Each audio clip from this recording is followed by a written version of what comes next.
এই দেখো কিভাবে দিয়ে দিচ্ছে, কত টেকনিক। ওদের একদিন রং ধরা পেন্সিল ধরা একটু শিখায়। এই যে একটু একটু করে একবারে তো না, মানে পেন্সিলটা উপরে ধরতে হয়। হ্যাঁ যেটা সে ওরা তো বেসিকটা পায় না। ওটা ব্যালেন্স করতে পারো না, ভয় পায়। এটা হচ্ছে ওই যে আস্তে আস্তে প্র্যাকটিস করতে করতে হবে। একদিনে সেই পারবেন না, বলে দিলে ওরা একদিনে পারবেন না, বুঝছেন? এটা হবে আস্তে আস্তে, সব কিছুরই টেকনিক আছে। আপনি একটু বলে দিন যে এখানে পেন্সিল এটা তো ধরা। আমি বলি যে ওইটাকে ওকে বলি নাই, বলছি না? এটা তো মনে বলি, রাখে না, কিন্তু মনে রাখে এটা আপনি আঁকতে গেলেও হবে। আমি যখন আঁকছি ছোটবেলা আমারও হয়েছে যে ওইটা আরে আমি উপরে ধরে মনে হয় পারতেছি না, হঠাৎ করে তো একটা ব্যালেন্স হয় না, আস্তে আস্তে। এটা কখনো আঁকতে আঁকতে যখন এক্সপার্ট হয়ে যায়, যেইখানে ধরো ধরে একটা আঁকতে আঁকতে পারবে।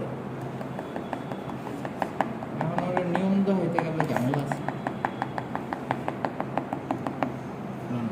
আজগুলো এখন একটু হয়েছে না, দেখছেন? দাঁড়া দাঁড়া ছবি তুলে নেই। দেখছো না পারলে